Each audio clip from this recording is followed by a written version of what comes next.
mics, if you want the setup, if you want to get rid of the podium.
Check.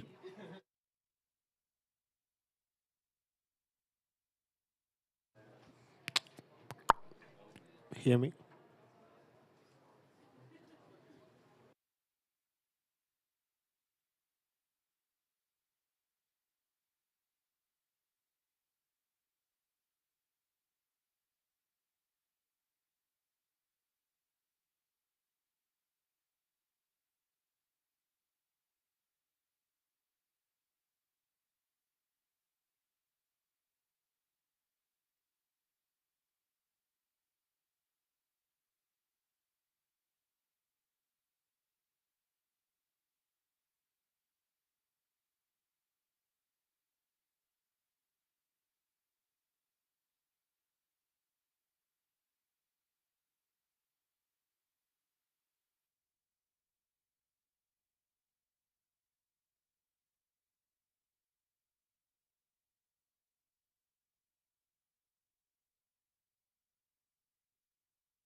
Can we start?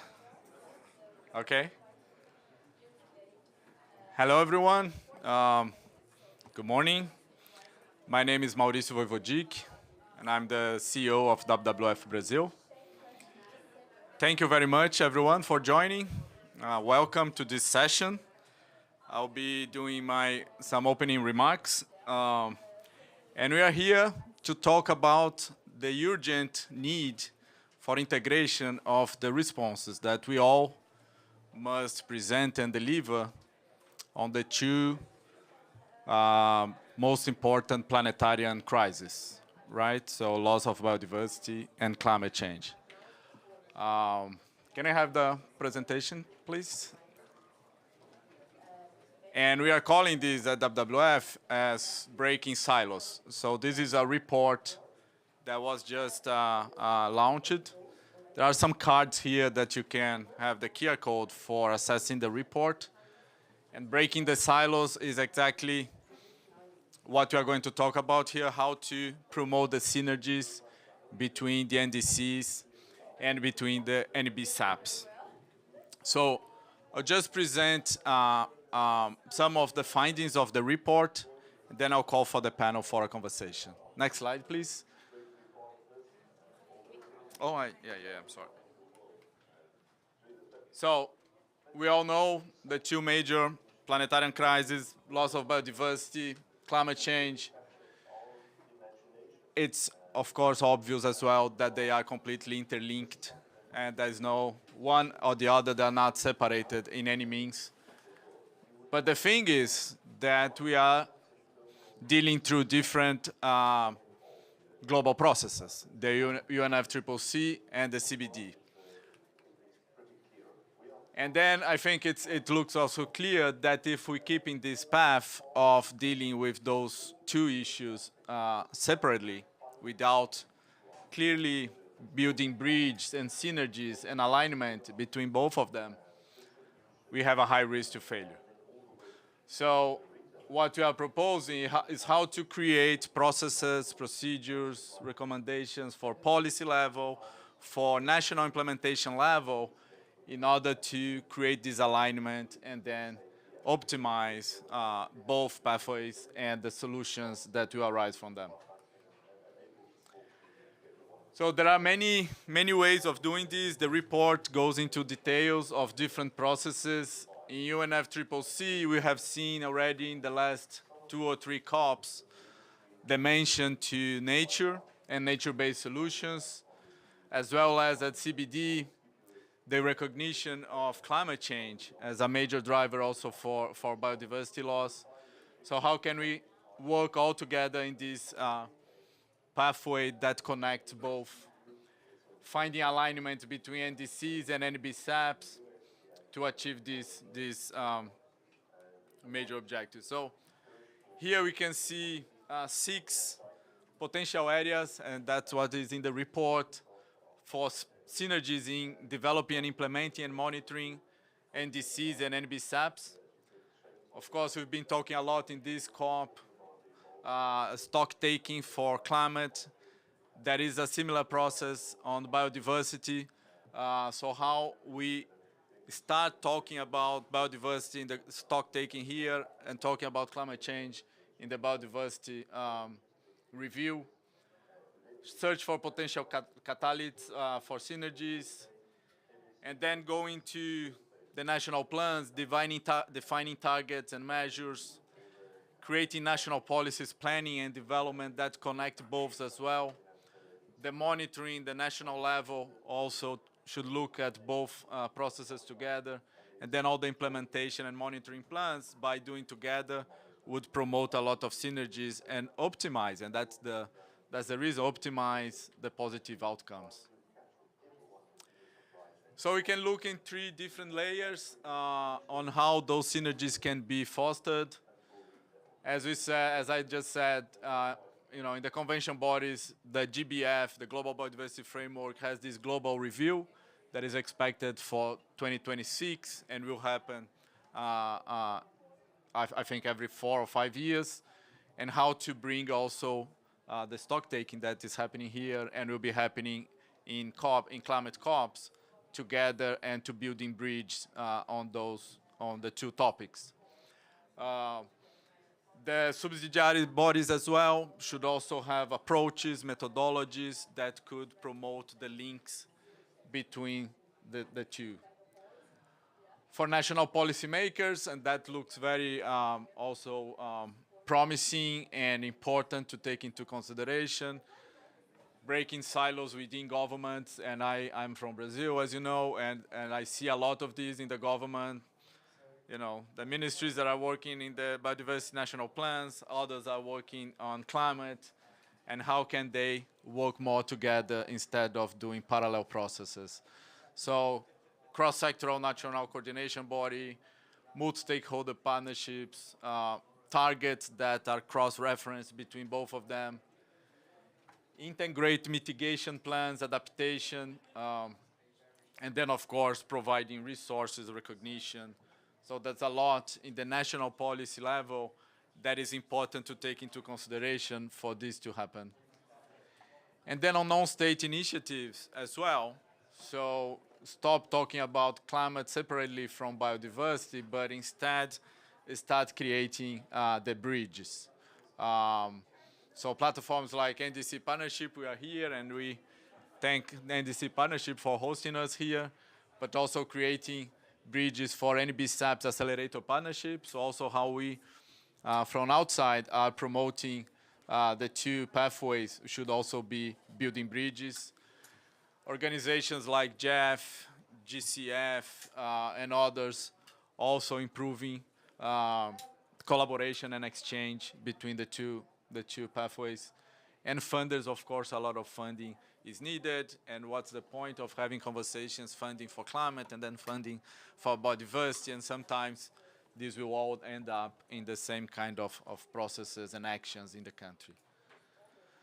So just as a small example here, that from the region where I come from, Latin America, 650 million hectares and 350 million hectares deforested, 300 million degraded. If we increase forest restoration on this area, we would provide at the same time carbon restoration and benefits for climate change in the order of 2.3 gigatons. A lot of social and economic benefits as well. And of course, restoration brings biodiversity back. So this kind of bridges, we can see, for example, in the NDC in Brazil, there is a target on forest restoration that should, of course, be connected to the NBSAPs that the Brazilian government is discussing now. So I think this is the background for the conversation here. So I appreciate you all listening and being here. And now I call Manuel for moderating the panel. Thank you so much.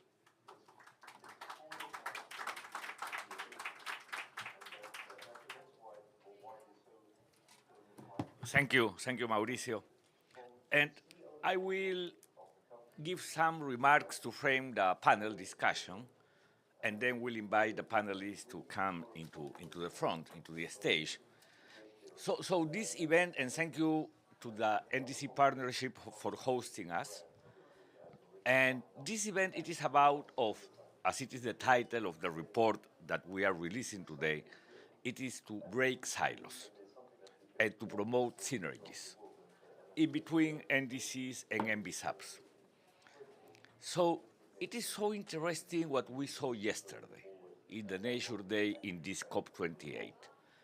But in some way, we started to break silos some years ago when in COP25, under the presidency of Chile organized in Madrid, we saw for the first time ever a good recognition of nature in the cover decision.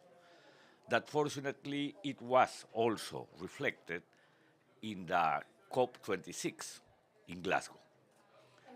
And then in COP27, as well as in the CBD, as well as UNEA that probably started, we saw some progress with a recognition of nature-based solutions. So now we are in COP28 looking for more progress.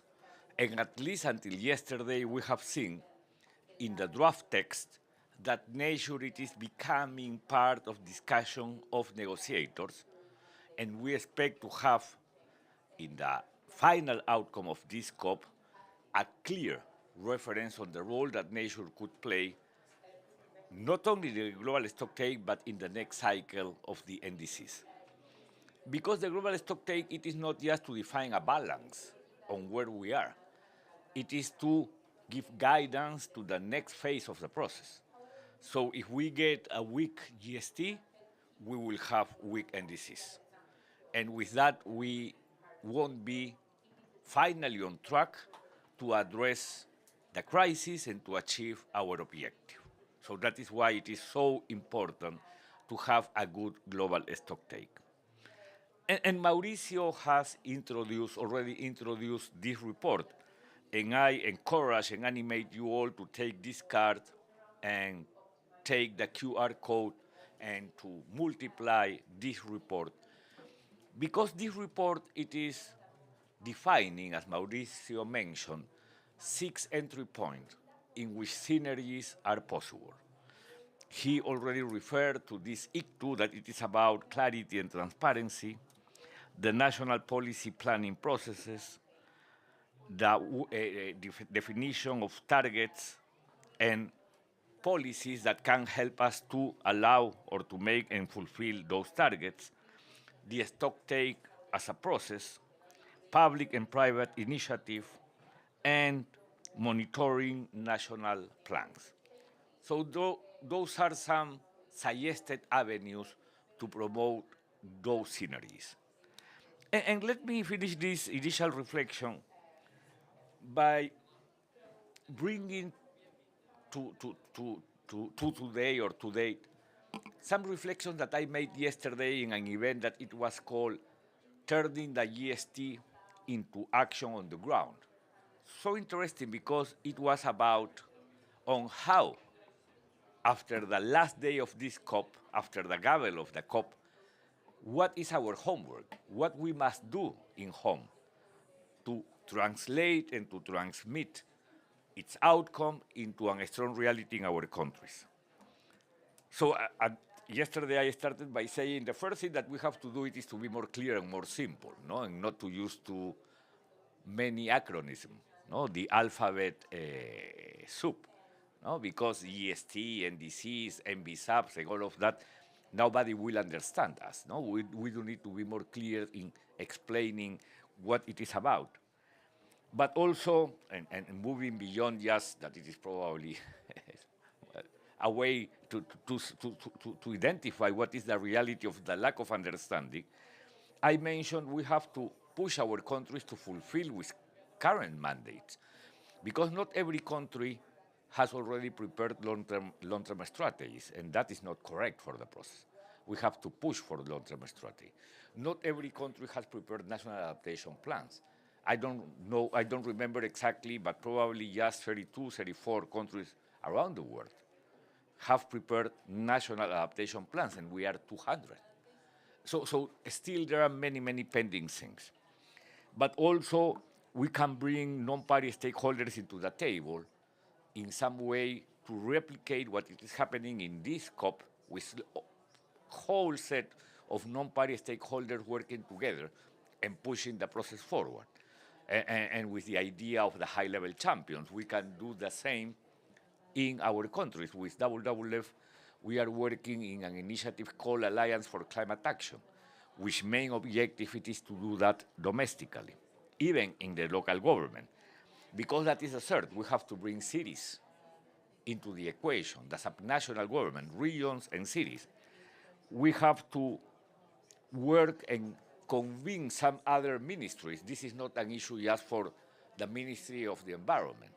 We are losing the traction that we used to have in Chile when the first ever meeting of the coalition of Ministers of Finance for Climate Change was convened. I don't know why we are not pushing to continue having the same and to start to bring ministries and Minister of Finance to this table. And for sure, we have to enable the conditions. We have to make the economic case for nature, as we still have to continue working in making the economic case for climate, among some others. So that it is about. It is to promote synergies. And I think, and this is my last comment, that yesterday we broke silos by adopting this joint statement in this NDCs, NBSAPs ministerial. And also, we are breaking silos because the NDC partnership, that it is a good platform, well organized, a tailor-made platform. So it is responding to what countries could need in relation to NDCs, and now the NBSAPs accelerate. So having said that, and with, again, reiterate our gratitude to have you all here, let me invite to the table, to the front, our panelists, and I will introduce them one by one. But please, come to the stage.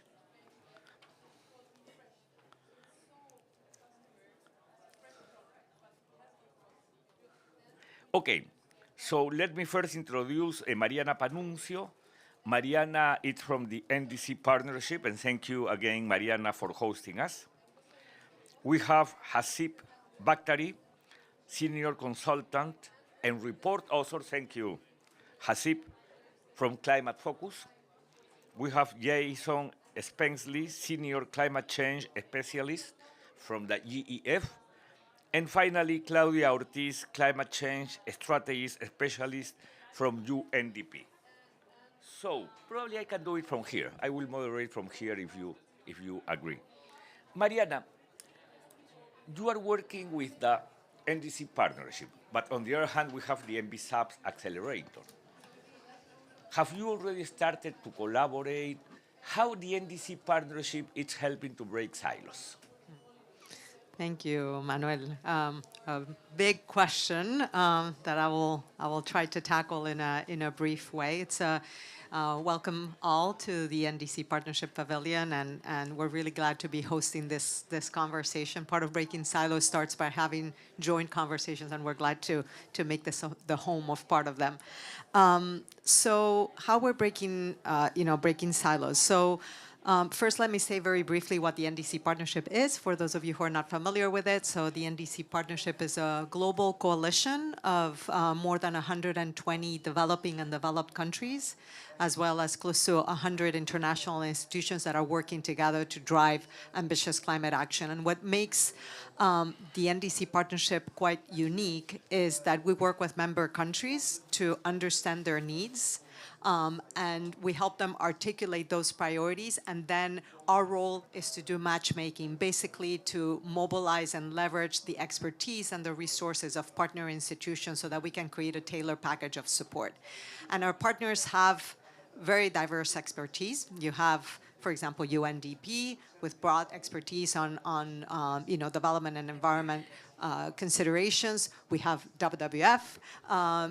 We have many institutions that bring both development and then specific expertise in their respective areas to support countries. So in terms of how we're breaking the silos, I think that there are three ways, I think, and that they match what we're seeing in the GST. We're seeing gap in ambition, gap in implementation, gap in finance. And I think that we have an opportunity to address them in each one of them. So on the ambition part, the NDC partnership in the previous round of NDC supported 67 countries improve the scope, quality, and ambition of their NDCs. And now we have a thematic call that is here to help countries develop their long-term strategies, their NDCs, and the alignment between the two. And in that, we are working with countries to basically meet them where they're at and address the needs. And I think that right there, as countries develop their NDCs, as they develop their long-term strategies, there's an opportunity to promote policy alignment, to promote the development of targets, the costing, in a way that really looks at both biodiversity and climate considerations as countries are grappling with this. In the context of implementation, we're supporting countries implement their NDCs through implementation plans, and those are cross-cutting and cross-sectoral. So that's another opportunity in which countries, as they're grappling with how to implement, and they come to the partnership with for support, there is an opportunity to work on that. And ultimately, in the mobilization of finance, we're working with countries to develop investment plans, to do project preparation. That's another area in which we're working. Now, the NDC partnership comes at it from the NDCs, but we have members like WWF that have expertise, on biodiversity. But now through this joint statement, we're looking to advance a collaboration with the NBSAP accelerator, which in the way it set itself up is almost like a mirror of the partnership. And there are other coalitions that are also part of the statement. And in that, we think that we have an opportunity, if we're all trying to support countries, to see how we can help countries that are either setting their NDCs, that are implementing their NDCs or their NBSAPs, or they're looking to mobilize finance and basically be able to share those requests for support.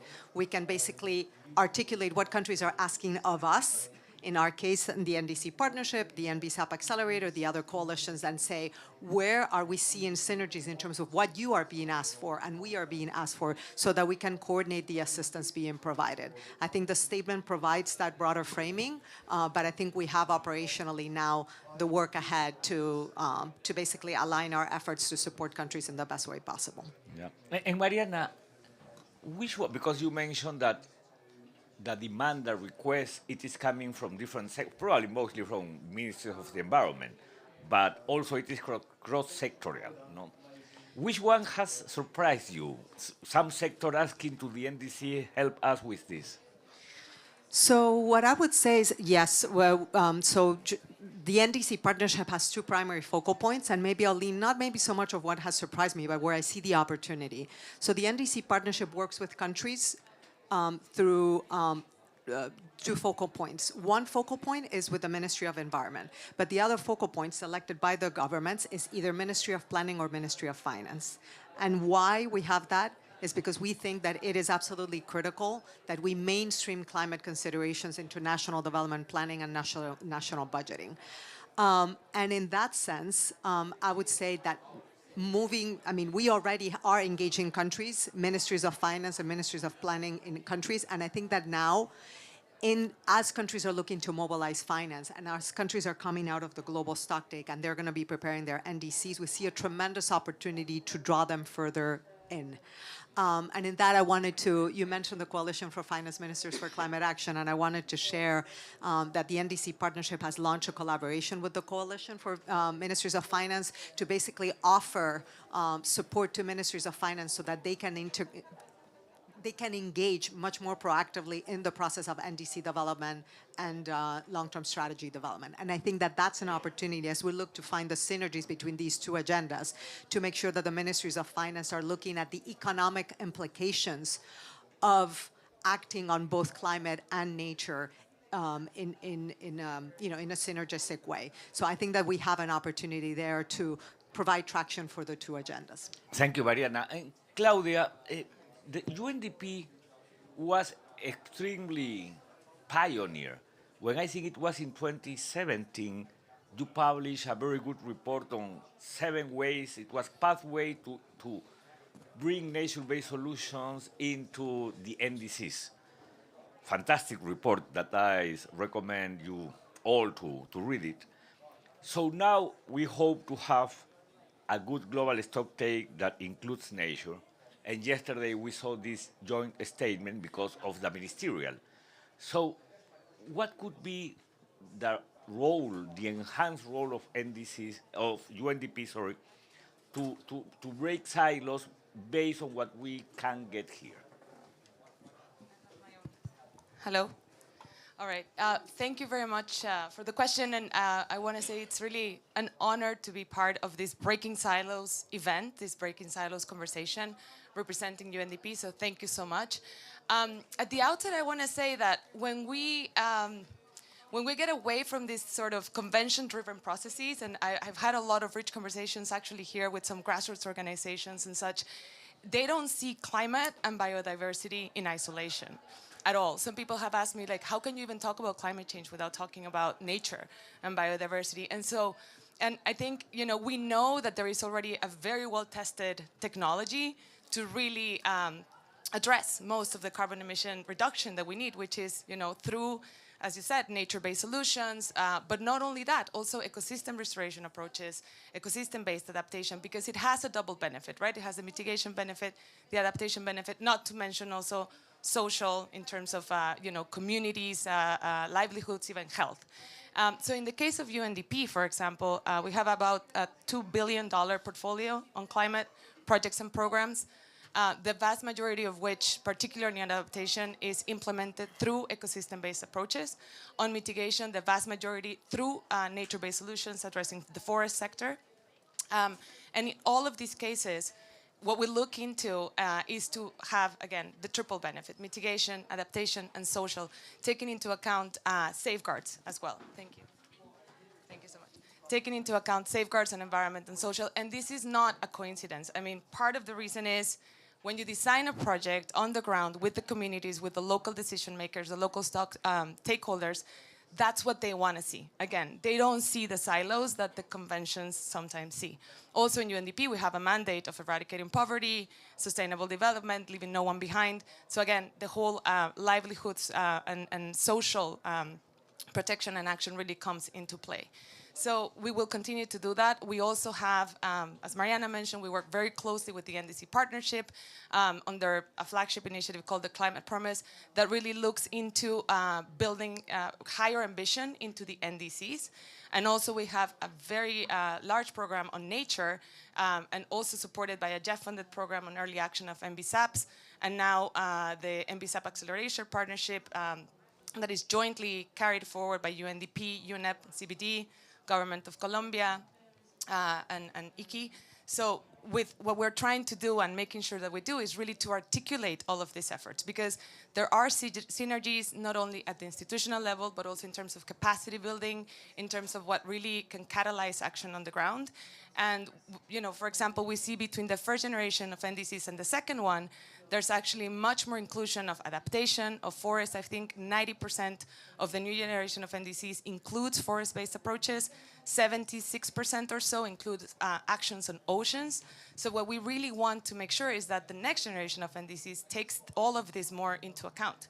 As you said, maybe the GST will have, strong language, right, on what it means to really consider all the planetary crisis together through ecosystemic approaches. So, of course, that would be a basis of what we will continue to build on. And it is good to have UNDP as one of the key partners, and if I am not wrong, hosting the NBSAPs accelerator. And it's interesting because we are used to having domestically public policies. NDCs are not yet well recognized as public policies. We have to continue working on that. And NBSAPs for the audience, for the public, it is so hidden. Sometimes nobody knows what does it mean, these are NBSAPs. What do you suggest, Claudia, as a way to bring NBSAPs into being more relevant?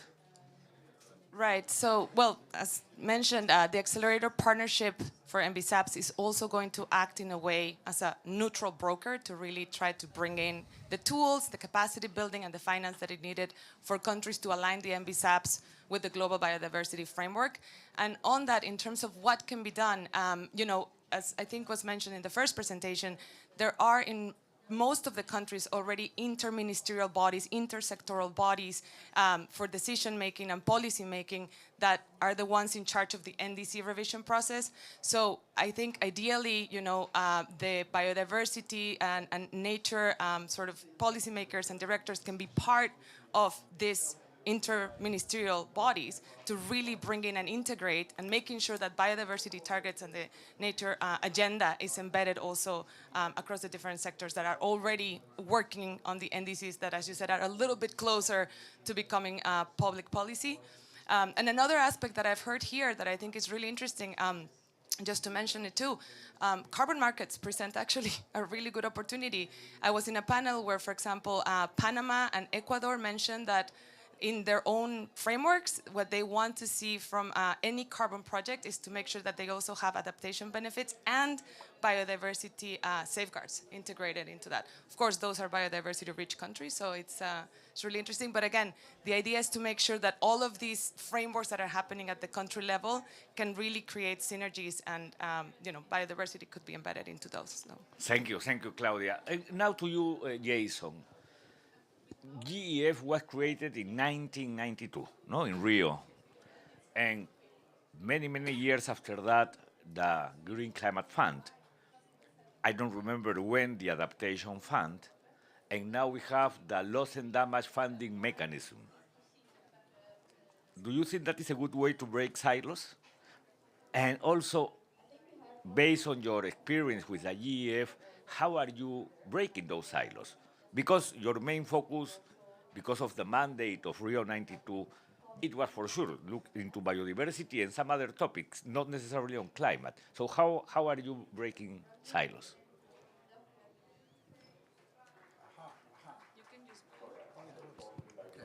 First of all, Manuel, thank you, and thank you to the NDC partnership. It's a real pleasure and honor to be with you. Thank you for joining us. Look, one of the points of light, one of the positive hopes that I continue to have for this process is the coming together of climate and nature in these processes. Last night was a great moment. The joint statement on the value of climate and nature is beautiful, and it's really, I think, a fruit of the efforts of FA, of WWF, of UNDP, of NDC partnership, and a number of others that have been continuing to follow the science,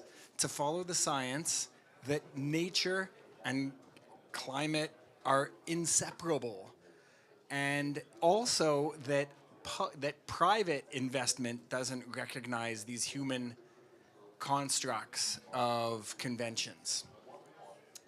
That said, the devil's in the details, because we need, statements are great, but we really need to get traction.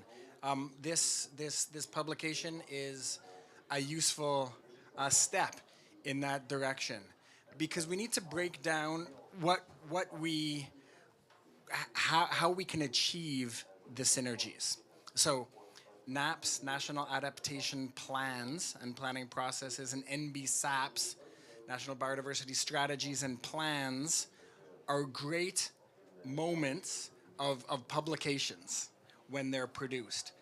But let's recognize that planning and strategy development is an ongoing process, right? It's an ongoing process. We plan for an event.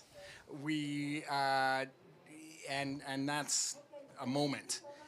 It's a process. The resilience of nature and ecosystems and adaptation are ongoing processes. And there's a couple of implications of that I see, and opportunities. One is that planning also takes place at a subnational level and also takes place at sectoral levels. So we need to collectively ensure that we don't continue to perpetuate the silos. When we're developing municipal plans, we don't need one municipal plan for biodiversity and another for adaptation. We need integrated plans. When we're developing investment products or lending products, let's not develop one focused on biodiversity and another focused on adaptation. We need to integrate.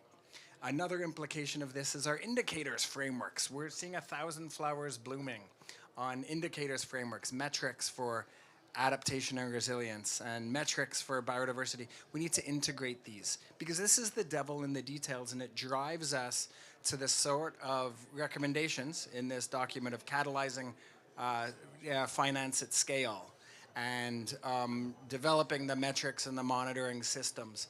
We can only do this if we're really integrating our planning processes and our investment investment plans. We're talking a lot about investment plans. Investment plans for NAPs. Let's please have an investment plan for both together. Can we do that? Because only if we take these detailed steps of busting the silos will we really achieve tackling the multiple crisis, Manuel, that you referred to so eloquently, and using nature for its benefits and driving to resilience of nature as well as resilience of people. I'll pause there. Thanks. Yeah. And how much the two, the NBSAPs accelerator and the NDC partnership, could be instrumental for that GEF to define priorities, allocate resources, break the silos? Absolutely. Look, so as we, a lot of, what do we have? 40 countries have submitted their NAPs. Most are underway thanks to support through the Green Climate Fund. I used to manage that program. And when I was at the Green Climate Fund, so we have opportunities to now update adaptation planning processes, as well as continue to implement them. But often we're moving towards investment planning. So please, when we're doing investment planning, can this be some countries are going for a second round of Green Climate Fund support for formulation of NAPs. Great. Can we do more integration? Already a good practice articulated in GCF NAP development is drawing on NBSAPs. So there's a window of opportunity. There's already a mandate, if you will, or an articulated good practice in that area. The same thing as we carry out the work through the NDC partnership. Please, let's not have any kind of separate work streams on planning for adaptation and planning for nature. We need to integrate them fully. Thank you. Thank you, Jason. So Hasib, this alliance in between WWF and Climate Focus, it has been fantastic to produce this report, and you are the author. So, and Mauricio brought to us the six entry points, the 6 ways to promote those synergies. If you were to define just one of those 6 as a key priority, which one you would choose? Oh, that's a tough questions because we did not. First of all, thank you for having me here and thanks for the introduction. That's a tough one because we did not really prioritize those entry points or opportunities. For us, I think they are all equally important. And I think all stakeholders at the international level, convention level, at the national level, policymakers and non-state actors and the partnerships and the funders, we all play a role in breaking the silos and creating more synergies. But I wanted to quickly also say that breaking silos, I think, synergies is one side of breaking silos. The other side is also addressing the risks of not creating those synergies, not aligning policies. I think one of the immediate and most obvious opportunities right now is the updating process of NBSAPs and the updating of NDCs. That's going to happen. Well, NBSAPs already started, and NDCs is going to be happening in the coming months and year as countries will be submitting updated NDCs. I think we need to immediately start after the joint statement, go to countries, talk, okay, how can we now build on this? How can we really translate this statement into making sure that in next round of NDCs actually include biodiversity? Not only just biodiversity as a co-benefit of a nature-based solution intervention, but also how our policies and projects and plans in the next 3, 4, 5 years in the renewable energy sector, in the transport sector, in the waste sector actually consider biodiversity, because there are a lot of risks in how in implementing projects in these other sectors for biodiversity. And usually because of the approach, the previous approach of IPCC, that we have these sectoral based emission reduction and targets under the NDCs, there is no dialogue or alignment in how the risks are addressed and the synergies are enhanced across sectoral targets and policies. So I think that's one immediate opportunity. And for NBSAPs, because that is going to be based on the recently adopted framework, the GBF, that where the climate mitigation and adaptation is already included in the targets, I think that provides a great opportunity to include measures and targets and policies in the NBSAPs that enhances climate, both for mitigation and adaptation. So that's, this is a great moment. But another very immediate and important milestone which provides an opportunity is the IC2 that you mentioned, the information and clarity on for transparency under NDC. I think that's going to be revised soon in 2025, 2026. I think that process provides the conventions, that especially the UNFCCC and the, to really substand and the bodies to look at how they can bring in some more targets related to biodiversity and how they can provide guidance to countries in updating their subsequent rounds of NDCs to make sure biodiversity and nature are considered in the climate mitigation and adaptation plans and targets. So those are key moments I think that we can really capitalize on the next few years to build these synergies. Yeah.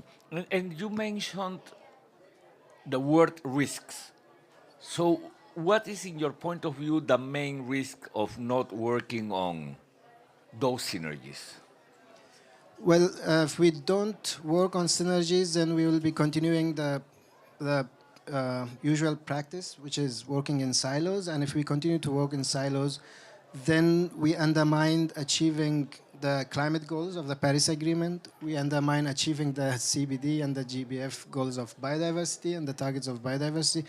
That's because, as has been recognized now by all stakeholders mostly, that, and our panelists have also mentioned that these are not separate issues. They are all interconnected. Our global national economy is, as a whole, is a system, and a system always has the stocks, the processes, and they are all connected. One affects the other. So if we set biodiversity targets that could end up in conserving a piece of nature, forest, and that could undermine the livelihoods of people living in those forests. So if we don't consider the livelihood, access to food for those people, then we are undermining the food security targets. And if we develop renewable energies, if we set up a dam, for example, that has the risk of breaking and flooding biodiversity-rich regions and areas. So there are all these risks. I'm not saying that these are not being considered in developing these projects everywhere, but we could enhance that. We could make it more obligatory to conduct these risk assessments in developing projects and programs, in developing policies where different stakeholders from different sectors sit together and identify these risks and how to mitigate them. Not necessarily stop the work, but how can we mitigate them and put measures in place to address any potential risks from implementing those policies. Thank you, Hasib. So now I do want to open to the participants the opportunity to formulate any question to any of our panelists. Who do you want to be the first?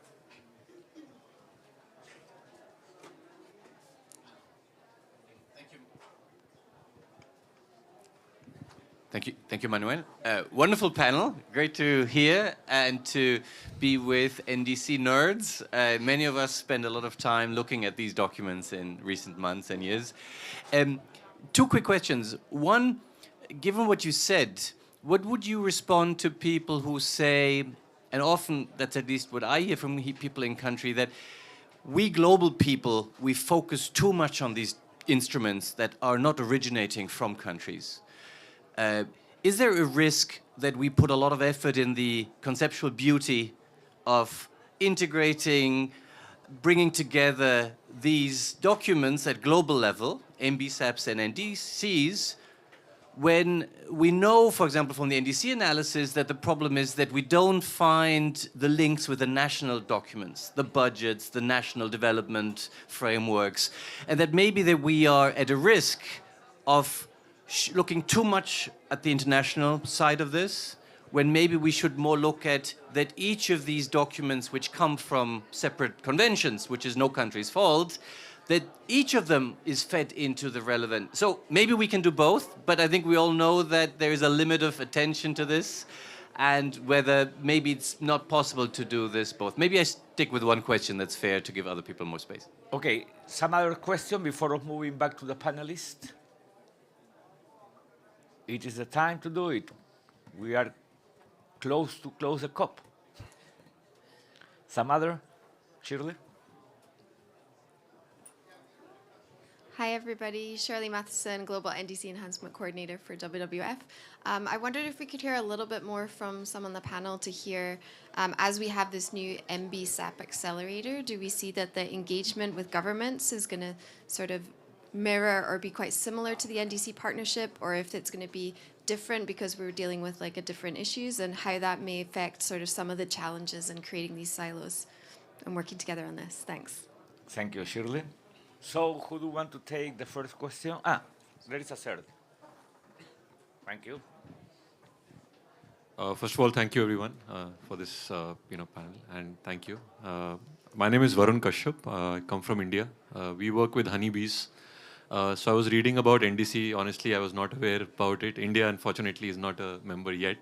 But my question is, how do you see startups and young people who are developing some of these solutions to partner or collaborate with the signatories and both member governments and non-government members that you have at NDCs? So, because I believe if countries were to solve the problem, they would have done it irrespective of any collaboration or any initiative like this. So how do you see young people and particularly entrepreneurs and innovators collaborating with your initiative to spread the technologies or innovations that they're working on, solutions that they're working on? Thank you. Excellent. Mariana? Yes, so thank you for the provocative question. So what I wanted to, my reflection on your question is, first of all, while we have an acronym SOUP, I think that there is a reason why we have certain acronyms. And in the case of NDCs, it's a nationally determined contribution. This is what the country decides to contribute towards the global goals. Now, we know where the question comes from, because in reality, I would say there is an evolution that I'm seeing with the NDCs from first being perceived as just communication documents, that the first round, the INDCs, were done very quickly in the run-up to Paris. The second iteration in the run-up to Glasgow, we started deepening into the development of them. And I think we have an opportunity now. This is why the NDC partnership launched this thematic call for long-term strategy and NDC development last year, because we wanted to give countries the chance to take time to develop the next round of NDCs and the long-term strategies. And in that process, at least in the way the NDC partnership approaches it, we work with the countries to say, how are you thinking about approaching the process? But we are encouraging countries to think about their NDCs and long-term strategies, very much looking at their policy frameworks. What are their development strategies? What are the sectoral specific strategies? And how is this NDC or long-term strategy and NDC capturing that? And where there are opportunities to go deeper, go farther, then how do you create that feedback loop to then reflect that back? So I think that we are collectively learning, and I think that the challenge for us is to ensure that the NDCs are not seen as one-off exercises. They're not seen as just documents that are just a communications document, but they are understood as processes to really integrate climate, to reflect, to align development and climate objectives, but then to make sure that there is a process in country to ensure that the climate objectives, and I would say, because we're talking about breaking silos, that the nature, nature-related objectives are embedded into those. And I would say we are in a process of doing that. We're not all the way there, but I'm seeing an evolution, and it's an evolution that all of us need to help drive, underline the nationally determined piece of it. Claudia? Yeah, I would like to answer that question, and also the last one. I think just to echo what Mariana is saying, the NDCs have gone through a process, and they're definitely now backed up by the highest levels of government. They are designed entirely under the, taking into account national context, national circumstances. By no means is, for example, an agency like UNDP, dictating from the global level what the country should be putting in the priority list of their NDCs. It's all nationally driven. And in many cases, this is already filtering down into national budgets. And another very good example of this is actually through the national adaptation plans. Again, from Panama, for example, we learned that thanks to this process of planning on adaptation at the national level, they were able to understand, because after you prioritize, you need to say, okay, what is my funding strategy, my financing strategy for NDCs and for NAPs? And then you're able to say, hold on, let me see what out of my domestic budget is actually already maybe going, to enhance climate resilience in different sectors, or to maybe mitigate carbon emissions. And what they came up with is that they are already doing a lot. And in the 2023 budget, they approved about 20% of the national budget to address climate issues. And this is, again, it's a process that I think is getting more and more traction. And hopefully, now that I believe, as our fourth panelist mentioned, the next generation of NDCs can more prominently include biodiversity targets and the risks of not addressing it, that will definitely trickle down in national budgetary processes, because nobody wants to, economic losses, are built into that. And so nobody wants to see that, not taking that into account will really result in more economic losses for the government, for the country. So I think that's a big opportunity right there.